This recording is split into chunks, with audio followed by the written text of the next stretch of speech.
Yeah, here I am with the famous Beach Baby Bob, the famous traveler, gardener, storyteller. What else do you do? I'm a cook, Oh, cook. and I'm also a fitness instructor. Wow. Jack of all trades. Well, when you get as old as me, you're good at everything. 116 years old. Yeah, but look at me. I look like I'm only Strapping. about 70. Wow, it's amazing. Yeah. Anyway, That's you're cool. at my house here, and I hear you want to have hear a few things about gardening because it's springtime and you want to know what to do. Yeah, I heard you went and got some wood chips. Well, I just live in a typical town in southern Ontario, Canada, not too far from Toronto. And the climate here is like probably most places that are, you know, not too cold and not too hot. We're right in the middle. We've got a spring, summer, fall, and winter. Yep. And this is the spring season, and this is the time of year that people are anxious after a long winter to get out into the yards and work on their gardens and make everything look beautiful. So that's what I'm about today. And if you look around, I've already spread some, I've got all my furniture out, and I've got my ornaments and my tent over there to block from the sun, and I got my awning down and my table's ready to have a nice evening meal outside. But take a look at the ground here. You'll see that I'm into mulch on the gardens. I don't have that many perennial plants and bushes and trees because I want to be able to see the plants. So I want to keep them not too crowded. This is not an English garden where you crowd everything in. Right. This is where you have some mulch that fills in the negative space. Got some space here. Yeah, so you can see the plants and appreciate their shapes and their colors. Highlighting everything. Right, and you'll notice I have a lot of rocks and very little bit of grass. Yeah. I've got red crushed rock along the edges, and I got pea gravel, the little tiny stones that the Japanese use in their Japanese gardens that they rake. Yep. I've got that too. But anyway, back to the mulch. So if you look, I've got black mulch over here, Mm-hmm.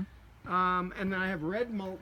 Oh, this is brown, and then further down the garden there's some red, and then I have some natural mulch. Let's go back up this way, and you'll see some natural mulch, which is just the color of the tree, the dead tree over here in this garden. It's just natural. Right. So what happens here is, for example, about a week and a half ago, we had a windstorm, and it was like 100-kilometer-an-hour winds came up for a day, and blew down some of the big trees in town. For example, the pines and the spruces.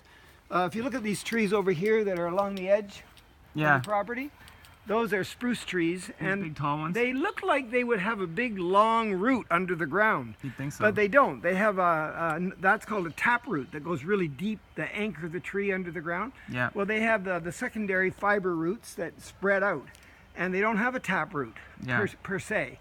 And so when the wind came last week, it blew these trees, and they were rocking and rolling, and some of them on some people's property fell over. Yeah. And luckily we didn't have anything like that happen on our property here, but some of them fall over. So what happens is they have to hire somebody that'll come along and shove the tree into a chipper in their truck, and it chops all the branches and the bark and the trunk and all of it into little pieces, and that's called wood chips. Yeah. And that's what this is. So the natural wood chip pieces are here, and then somebody at some factory somewhere decided that maybe people would like different colors, so they put a dye into the chips and they make them black or red or brown. That's that stuff over there. Yeah, so come on, let's go this way. So you're gonna give us a hot tip, perhaps, on how here's to. the hot tip. So you either go to a garden store or a Home Depot kind of a store, Yeah. and this time of year they've got all their wood chips. That's what this stuff is. Right. You buy it. They've got it, yeah, they've got it seemingly on sale, but it's not on sale. So they charge you like about $7 for an ordinary sized bag of this. Yeah. And if you had as many gardens as I do, you'd need a lot of bags. Mm-hmm. So I did already spend about $200 and bought about 35, 40 bags of the brown, the red, and the black mulch. The designer stuff. Yeah, the designer stuff. But then I thought, you know, this is just getting a little bit carried away here because this stuff rots. Yeah. It might take a couple of years, but eventually it'll just disappear into the earth. Right. So you have to get more and more and more. But it does keep the weeds under control. You can watch them popping up and stuff. Yeah, and you pull the odd one up. You can't just put this stuff down and then go into the house and never come out again. Otherwise, you'll have a forest growing in between all the chips, and it'll be a nightmare. Let's see if we can find a weed here. Yeah, look for a weed. I've got my helper here, Sue, and she just looks for dandelions and little maple trees. Here's that are one. growing in the ground. Yeah, there's a little maple tree. You know how like a maple tree has these little keys on it? Yep. And the keys fall in the spring Yep. and in the fall, and they take root there and they turn into a little tree. Well, I can't handle anything like that, so my worker here, she's pulling out those and the dandelions. But anyway, so come on down here to the truck. I'll show you what I got this afternoon for free. Free. People love free stuff. We're making a movie here. So more of the same here, but I'd like you to notice I have brown, and then I thought I'd put some natural. Well, that's red. Or red, and I thought I'd put some natural stuff around it. The contrast makes everything stick out Pop out. like in a painting. But of course I have rocks, river rocks they call these. They're a little big. The rocks are a little bit bigger than the pea gravel. And some peninsula rocks. Yeah, this is a dolomite or a limestone coming from not about 3 hours from here. Kind of hard to see it. It's part of the Canadian Shield, Right. which is the mantle of the earth exposed Yeah. above the ground, and that's what that stuff is.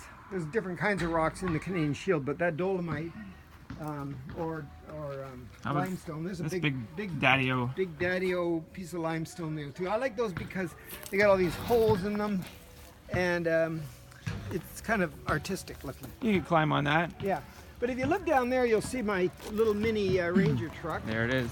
And I was calling around today, asking all the stores if they had any mulch and if they had anything on sale, and they were saying, yeah, you know, like for $5 instead of $7, you can get a little tiny bag of mulch. But I thought, no, there's got to be some free mulch somewhere in my town, because all those trees have been falling down during the windstorm, and then they Right. fall down for other reasons too. Yeah. And so the city comes around and the tree companies, and they haul them away after they chip them, and then they put them someplace, those chips. So Yeah.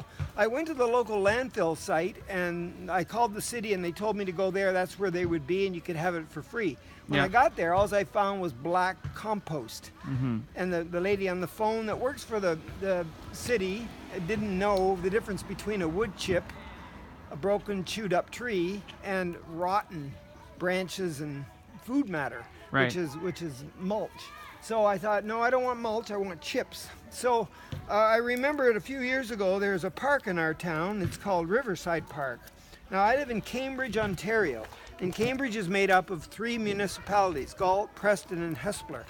And Preston is about a mile from here, and it's got a beautiful park. And at the back of the park, near the main 401 highway, so between the 401 highway and the park, if you went into Riverside Park in Preston, Yeah. and you drove to the back, you'll see some soccer fields and baseball diamonds, Yeah. but you'll also see a mountain as big as you can imagine of wood chips that they've chewed up from these broken down trees and thrown in a big pile there, the city people. Right. Sort of Even- off to the side. Yeah, even though the people on the phone didn't know that they were there, and it's free. There's no gate. You just drive in and get whatever you want and bring it home and put it in it's a natural mulch. It's not dyed, but it's natural. So I shouldn't even be buying the dyed stuff, because that's not good for the critters that living in the ground or the birds. But anyway, sometimes I make mistakes. So I've got a load of the natural chips. Let's go have a close look at it. I thought there was a gate. There is a gate, but it's always It was open. open. And then there were some guys there. Yeah, the guys were just working on sod and stuff, but Like they were city mowing the workers, lawn. they don't care. So Yeah. this was probably a pine tree or a spruce tree. Yeah. And what they've done is they've shoved it into a big chipper, and Yeah. it comes out like this. Yeah. And the needles are in there, and the bark's in there, and just everything's in there. And it's perfect. It's perfect for covering ground and making it look beautiful. Yeah. You don't have to water it. There's no grass to cut when it comes to this stuff. And it keeps the weeds under control, and it looks good. And Yeah. the other thing about this is, if they're chopping down let's say they're chopping down a larch tree, like the one behind you with the little cones on it. That's a larch tree. If that dies and they're chopping that down, the ants like that kind of a tree. Right. If they're chopping down, see the one behind it that's weeping, the big weeping cedar? Come on over here and take a look at the weeping cedar. It's a tall one. Yeah, it's this weeping thing that's quite tall. Yeah. Yeah, that thing there. Ants love a cedar tree. That's a weeping cedar. Yeah. So Ants love that too. ants love that. Right. Ants love this. Yeah, ants see the birch tree, the white one Yeah. with the green leaves. That they love that too. The pine trees behind the birch tree, ants love that too.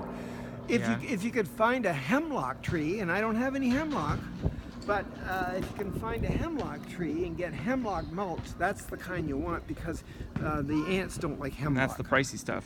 And if you went and bought the hemlock in bags already wood chipped for you, Yeah. you'd pay $3 or $4 more than the regular wood chips. So I sometimes buy hemlock when I'm in the mood, but since I need so much mulch, I don't. I just get what I can Take get. what you can. And I like the Preston Riverside Park free chopped up trees, no matter what it is. And what'd you say it probably is? It's probably pine. It could be spruce. It could be a cedar. So you might have some ant issues. I might, this? but you know what? I don't think so because I'm out in the garden every day. Even in the wintertime, I'm out here looking around, shoveling snow, and just examining what's still above the snow. Yeah. But in the springtime, right up till November, I'm out here every day, and I don't see any ants. Okay, so you're doing pretty good with this stuff then. This is a good. No matter where you live, first of all, call the local sanitation people, the people that run the dump, because every town will have a dump. Right. And see what they're giving away free there. You could get that compost there. Rotten vegetable matter and dirt mixed together that's really healthy in nutrients.